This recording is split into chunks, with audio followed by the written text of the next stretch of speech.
Hello, everyone. Welcome to the Athletic School Podcast. Today, our guest speaker is Natalie Rizzo. She's a registered dietitian, entrepreneur, and author of The Planted Performance, a cookbook with recipes, meal plans, and nutrition for all athletes. Natalie, thanks so much for joining me. Oh, no problem. I'm excited to chat. Awesome. I just gonna go straight to the point. Can athletes perform and thrive in a plant-based diet? 100%. They absolutely can. That said, I think you need to have an understanding of plant-based eating, the nutrients that you may be missing out on, how to do it properly. I always say, obviously, I am plant-based, my family is plant-based, and it's something I promote, but I always say it's not for everyone because if you don't want to put the time and energy into it, then you could be missing out on nutrients. For instance, if you want to eat a lot of processed foods, like Mhm. Oreos are plant-based, right? Yeah. You could do that, but you may not feel your best. So it's really about doing it properly, but you can do it, you can thrive as an athlete. Yeah, awesome. Like I was telling you before, I became vegan like 6 years ago with the goal to become a better athlete. I started doing research and just got into all of that. And I think today I would say more about the ethical part of it, but health it's one of the main reasons because I'm still an athlete. I'm still running, training for a half marathon, and all of that. And people that are listening to us are doing the same. So I think the goal is to not only educate people but also open their minds, to something that is different and can be beneficial for them. Um, and as you were mentioning, you said it's not for everyone because there's a lot of things that we have to take in consideration. What are some myths that about plant-based diets? So I think one of the myths is that you can't build muscle, right? Because of protein. Um, and that's definitely not the case. I mean, we've seen so many documentaries now, game changers, things like that, that have really promoted athletes in the plant-based space. There's plant-based bodybuilders. You can get enough protein on a plant-based diet. You absolutely can. It's about knowing how to do it. For instance, the example I always give is like 3 ounces of chicken has 21 grams of protein. 3 ounces of tofu only has 9 grams of protein. So you have to eat more, or Mhm. you have to combine your foods. Like when it comes to plant-based eating, if you eat animal foods, your life is much easier, right? You can eat some chicken with some broccoli and that's it. But if you eat plant-based foods, you're going to combine things. Like tofu is going to be combined maybe with brown rice, which has protein, with broccoli, which has protein, with lentils, which has protein. All those things together come Yeah. out to, what you need to thrive as a plant-based athlete. And then people when I talk about that, they're like, "Oh, but I'm getting too many calories, I'm getting too many carbs." That's not necessarily the case because a lot of times these foods are lower in calories. And then, of course, if you're an athlete, you need the carbs because the carbs help you fuel. So I think that's one of the biggest misconceptions. Mhm. The other thing I see among female athletes is a lot of concerns about iron because you don't absorb plant-based iron as well as you do the iron from animal foods, and that's just a fact. But with that, you can eat a variety of foods, eat like things like spinach and lentils, oats, quinoa.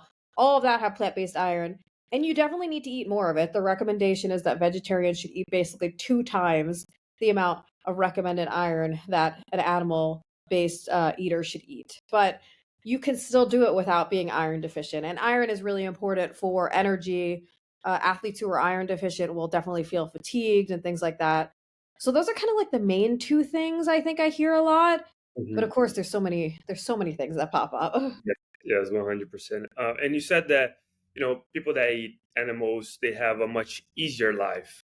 So why would someone choose to go plant-based diet when they can just easily not necessarily get the same, but get a have a much easier life where they don't have to think about all these different nutrients and all these other vegetables that they have to cook and put all together to make uh, to reach the same level of protein and nutrients and all of that. Why would someone choose to go plant-based diet? Is there any benefits when we leave the animals alone and just eat plants?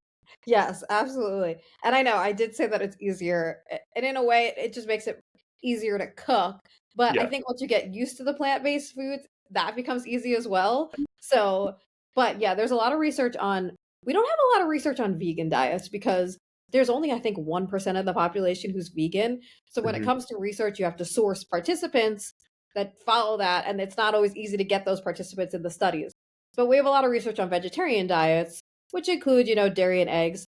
And it shows a lot of things like people who follow vegetarian diets over time have lower cholesterol, Hmm. lower blood pressure, lower risk of heart health, lower risk of type 2 diabetes, lower risk of cancer, lower body weight. All of those things have been shown because you're basically getting more fiber in a plant-based diet, which is linked to all of that kind of stuff, lower risk of disease, more antioxidants, which reduces inflammation in the body, and then lower saturated fat. So saturated fat is kind of the quote unquote bad fat that's in animal foods. Hmm. And the good fat, the unsaturated fat, is in things like avocados, nuts and seeds and oils. So that kind of stuff has actually been shown to be beneficial for heart health. So that's for health reasons, that's what we see with the benefits. And then of course there's sustainability reasons. Yeah. I was actually just seeing a study. I can't remember the exact percentages, but it was definitely like a decreased amount of percent in greenhouse gases, in fertilizers we're using in the soil, all of that stuff when we move more towards a plant-based diet. So that's obviously another reason that people go plant-based. And then of course there's people who do it for ethical reasons too, right? They don't want to kill animals, they don't want Hmm. to eat animals, and that's what they do. Yeah, yeah, 100%. Yeah, and for me, I think like I don't even get want to get to that too much because it's we'll go forever. And I love all of that.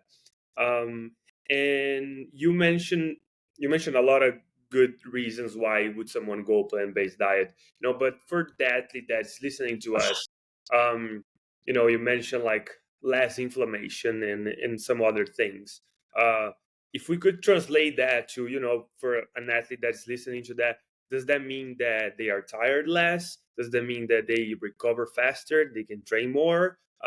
How can we translate what you just said in to an athlete that is going to college right now? Yes. So inflammation is kind of a buzzword that's thrown around, and there's two different types of inflammation. There's what we call acute, which is short-term inflammation. That happens basically after a run or something like that, where your knees feel a little bit inflamed. That's kind of your body just repairing itself, and it's natural. That said, eating more antioxidants helps reduce that inflammation. So we were talking about how less inflammation, how those things translate to an athlete that it's playing a sport right now in college maybe, and does that mean that they can recover faster? Does that mean that they can maybe, I don't know, run faster, take less time to recover? What does that mean? Yes. So when it comes to inflammation, there's two different types. There's the acute or short-term inflammation that occurs after a workout. If you have less of that, because you're eating more plant-based foods, you will recover faster. So that's a good thing. And then there's the chronic inflammation that happens over a long period of time, and that is associated with disease. So if you have less of that, you'll have less chance of disease. So it's good in two senses to have less inflammation. Hmm. Okay. Um, and what are some things that someone that is following a plant-based diet should look out for it? Because you mentioned like females, they probably have to take care of like the iron part of it, and in general, a protein it's a big thing as well. What are some other things that people should be, at least be careful about it? So when it comes to obviously protein, like we talked about, Yeah. protein is a big thing. And then with the micronutrients or the vitamins and minerals, you want to think about iron and vitamin B12. So iron you get through plant-based foods. You may need to supplement with it, but you would want to check with your doctor first because taking an iron supplement when you don't need it can actually be toxic in the blood because iron builds up and it can be toxic. Yeah. So, not everyone needs it. You definitely need to check to see if you're deficient beforehand. And a lot of times men don't need it, it's more women. And that's because women lose blood every month through their menstruation. Hmm. Runners actually have more of an instance of being iron deficient because we actually break down red blood cells in our feet when we hit the pavement. So that's really kind of an interesting thing. And Hmm. for runners who are plant-based, you may have less iron, so that may be more fatigue. The other thing that most plant-based people don't get enough of is vitamin B12. And vitamin B12 helps your body convert glucose to energy. So that's actually really important. And then it also helps with energy levels just in general. So someone who's deficient in vitamin B12 just may feel fatigued. Um, the reason we don't get it on a plant-based diet is actually vitamin B12 is kind of made in the gut of animals. It's really kind of an interesting thing. So plants don't have it. So a lot of plant-based foods don't have B12 unless they're fortified, meaning that we add it in after the processing, and that'll be in soy milk. Um, Nutritional yeast is one, depending on Hmm. not everyone eats nutritional yeast, so that has vitamin B12. And like plant-based burgers, things like that. So you may get enough of it, but you may not. And vitamin B12 is not dangerous to supplement with because if you take too much of it in, you pee it out because it's what we call a water soluble vitamin. So for most plant-based people, it is important to take a B12 supplement. Those are the two main things that you kind of miss out on a plant-based diet. Everything else you can really get, and you don't need to worry about. But those are the two kind of things that you want to keep in the back of your mind. Gotcha. And then I would like to cover a little bit of protein and carbs. You mentioned about runners, and I've been running a lot. A lot of the people that are listening to us are into, triathlon, marathons, and stuff like that. Um, when is the time to eat protein? When is the time to eat carbs? And all of that. Yes, so I will say generally, whether you're plant-based or not, I would find that most college athletes underfuel. And what I mean by that is that they just don't eat enough. And they primarily don't eat enough carbs. Carbs are the primary fuel source. Carbs get broken down to energy in the body, glucose, that sugar that you need. And when we think of carbs, people think of, white bread, white rice, like all the bad things, soda, Hmm. jelly beans, which that is some of like what actually college athletes probably should fuel with because you do need that simple sugar to really break down to say you're going to play soccer for 2 hours. You need that. But then it's also things like fruits, vegetables, beans, even dairy is carbs. So that kind of stuff helps give you the energy you need. And all of that is very important before a workout. You should never, especially if you're competing at like a semi elite level, never go into a workout without food in your system, ever. I know there's a lot of talk about fasted workouts. For people who are doing these kinds of, you're competitive, you need fuel, and that's carbs. And that could be, 2 to 4 hours before you eat kind of a well balanced meal that has some carbs, some protein, some fat, or it could even be 30 to 60 minutes before a workout. You just have, a banana and a slice of bread, and that gives you the carbs that you need. Now, after the workout, obviously everyone knows about protein. Protein helps with muscle repair, it helps build muscles because your muscles undergo, wear and tear during a workout. And the protein helps build them back up and helps you get stronger. But with that, if you're an endurance athlete and you do something that's not necessarily just strength training, you're also using all of your stored carbs, which is called glycogen, and you need to replace that too. So there's a lot of research to show that having carbs and protein after a workout together actually help with muscle protein synthesis, meaning it helps you grow muscles. So Hmm. that's one thing that I think a lot of people neglect when they think about like, oh, I'm not building muscle, I'm not seeing gains, especially people who just recently went vegan or something like that. That's one of the things that you may not be doing is putting those protein and carbs together after a workout. Um, One of the most common examples is people have probably heard of having chocolate milk after a workout.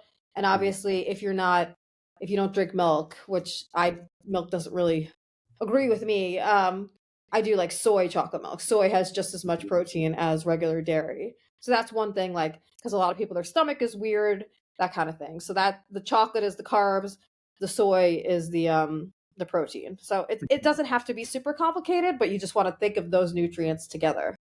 Hmm. Interesting. I didn't know that. And is sugar considered carbs? Yes. Yes. So sugar is considered carbs.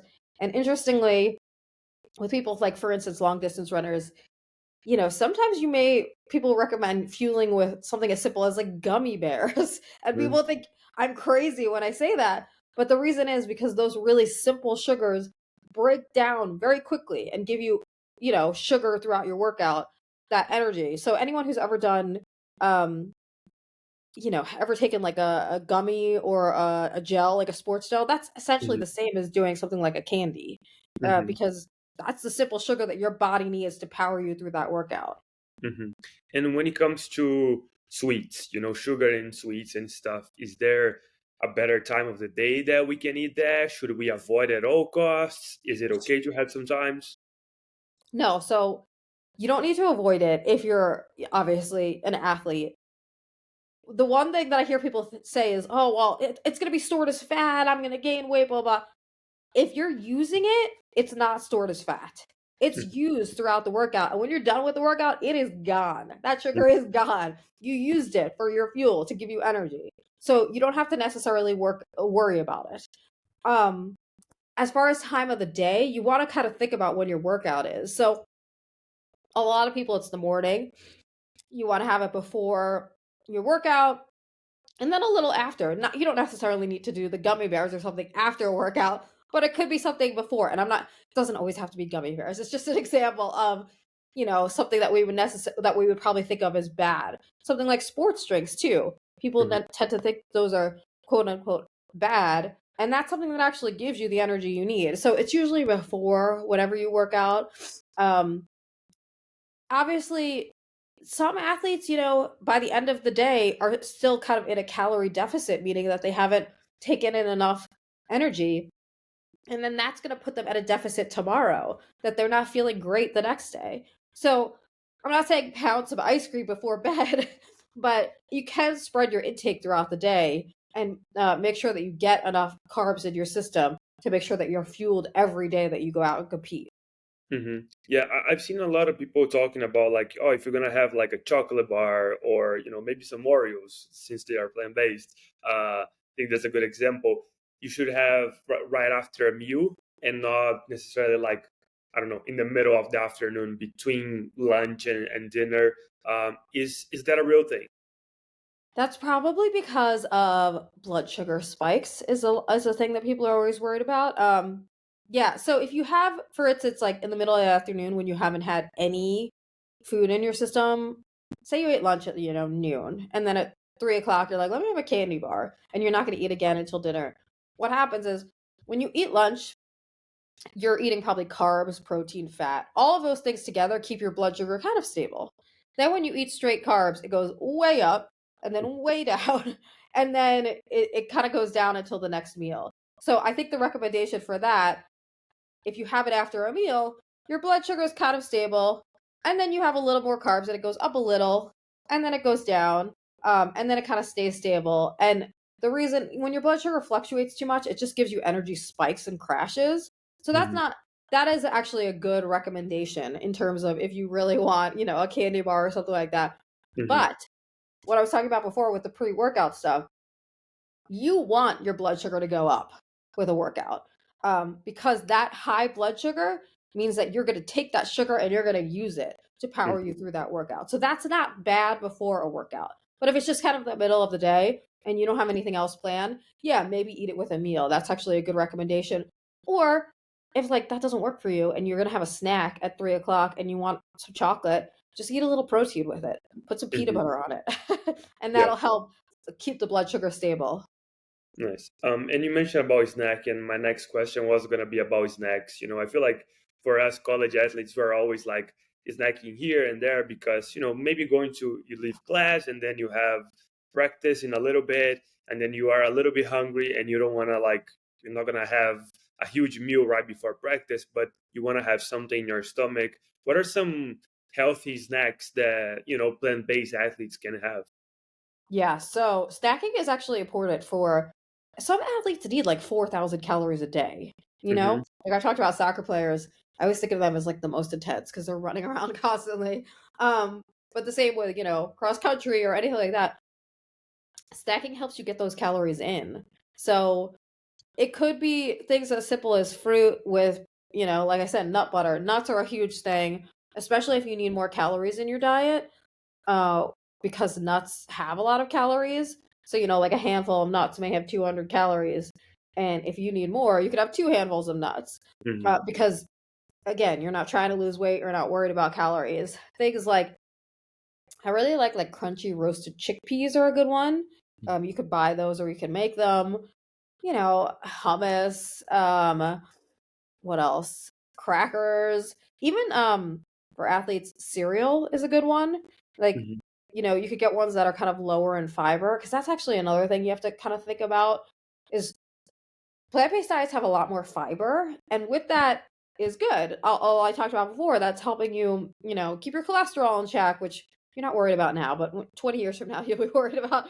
Um, but it's it also makes you go to the bathroom, and that's not necessarily what you want when you're competing. So you have to think about that when it comes to like, for instance, some cereals have a lot of fiber. So going for like the lower fiber options with that kind of stuff. The same thing with crackers. Sometimes going for like the white cracker instead of that like really high fiber cracker, maybe a better option for you. Another one is pretzels. I know we would think of that as not really a good healthy snack, but it actually has that salt that we need when we talk about electrolytes because you're sweating a lot and you want to make sure that you replace your salt. So something like pretzels has some, you know, it has carbs to power you through and then the salt that you sweat out. So it's kind of like the general healthy snacks that anyone would eat. That's the kind of Hmm. stuff that you want to look for.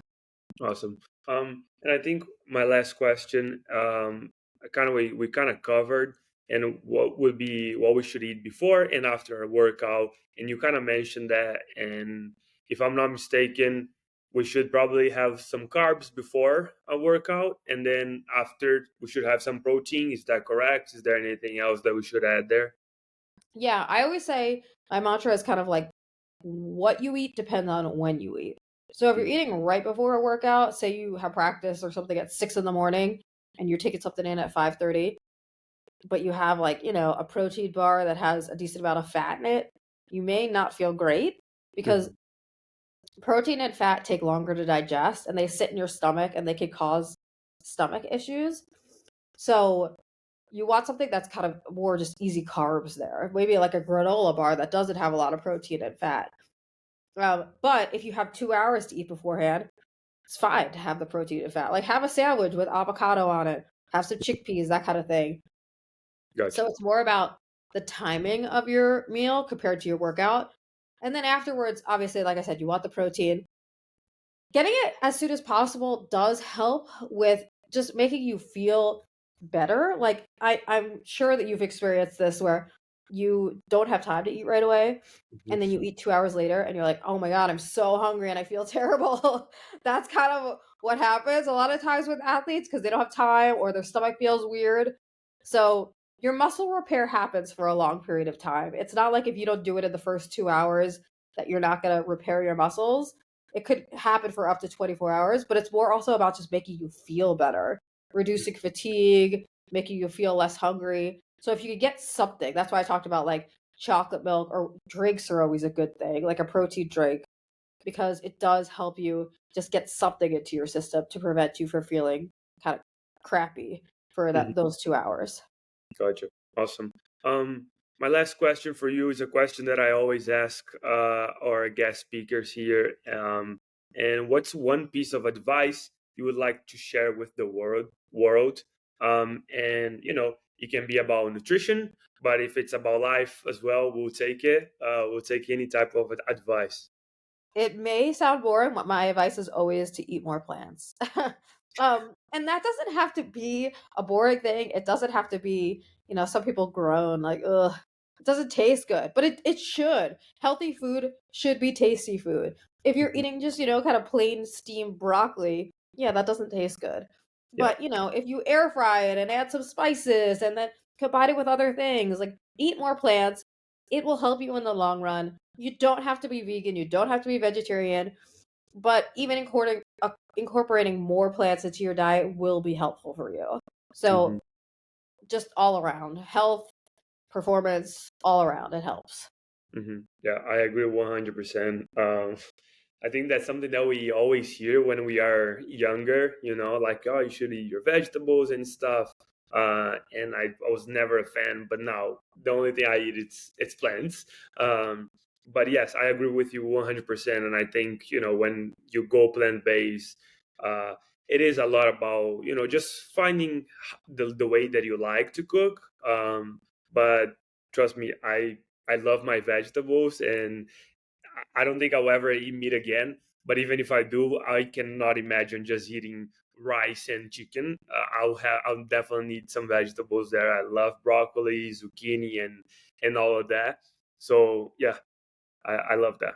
I love hearing that. And I'm older. I'm 40 and I've gone through 2 pregnancies. I've run 2 marathons. I've run tons of half marathons, all while being vegetarian and not even thinking twice on it. So, it's definitely doable to do it and, like, thrive, you know? So and when you're older, you will be happy that you did it. Yeah, for sure. Well, Natalie, thanks so much for taking the time to talk with me. Like I said, the goal was to just educate and and maybe create a spark in people's mindset so they can maybe they can go talk to a nutritionist. We're not trying to turn anyone into vegans and vegetarians and none of that. I think it's just about open their minds and educating a little bit. So I really appreciate you taking the time. Oh, yeah, of course. It was great chatting with you. Thank you for having me. Thank you.